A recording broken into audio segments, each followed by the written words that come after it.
धार्मिक कथा लक्ष्मी और माधव की कहानी। एक बार भगवान विष्णु शेषनाग पर बैठे बैठे बोर हो गए और धरती पर घूमने का मन बनाया। बहुत समय हो चुका था उन्हें धरती पर आए हुए और उन्होंने यात्रा की तैयारी शुरू कर दी। जब लक्ष्मी माँ ने देखा कि विष्णु जी यात्रा पर जा रहे हैं तो उन्होंने पूछा, स्वामी आप सुबह सुबह कहाँ जा रहे हैं? विष्णु जी ने उत्तर दिया, मैं धरती पर घूमने जा रहा हूँ। लक्ष्मी माँ ने विनम्रता से पूछा, क्या मैं भी आपके साथ चल सकती हूँ?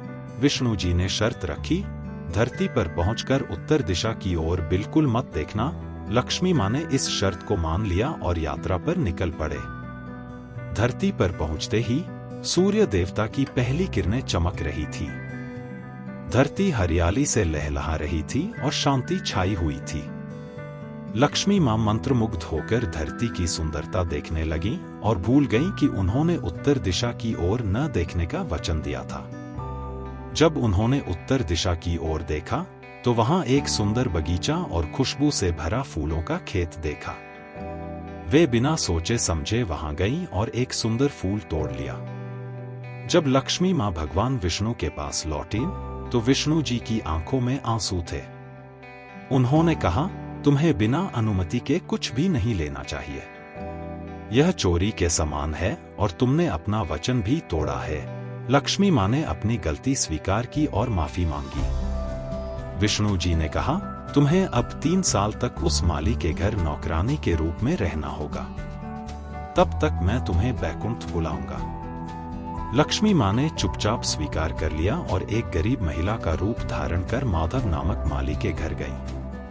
माधव की पत्नी, 2 बेटे और 3 बेटियां थीं और वे एक झोपड़े में रहते थे। माधव ने लक्ष्मी माँ को देखा और पूछा, आप कौन हैं और आपको क्या चाहिए? लक्ष्मी माँ ने कहा, मैं एक गरीब महिला हूँ, मेरे पास कोई नहीं है। मुझे कोई भी काम दे दो, मैं आपके घर का काम भी करूंगी। बस मुझे एक कोने में जगह दे दो। माधव ने दयालुता से उन्हें घर में शरण दी और कहा, हम गरीब हैं, लेकिन अगर तुम हमारी बेटी की तरह रुखा सुखा जीवन जी सकती हो तो तुम हमारे घर में रह सकती हो।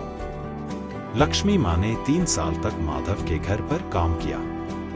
उन्होंने घर और खेत दोनों में मेहनत की। इसके बाद माधव की किस्मत बदल गई। उसे फूलों से इतनी आमदनी हुई कि उसने एक गाय खरीदी, जमीन खरीदी और एक बड़ा घर बनवाया। माधव और उसके परिवार ने खुशहाल जीवन बिताना शुरू किया। कुछ सालों बाद जब माधव खेत से लौटकर घर आया तो उसने घर के बाहर देवी स्वरूप लक्ष्मी माँ को देखा।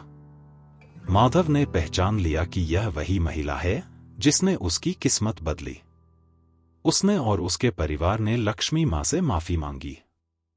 लक्ष्मी माँ मुस्कुराईं और कहा, माधव, तुमने मुझे अपनी बेटी की तरह रखा और अपने परिवार का हिस्सा माना।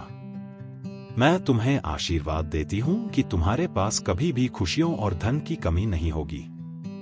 तुम्हें सभी सुख प्राप्त होंगे जिनके तुम हकदार हो।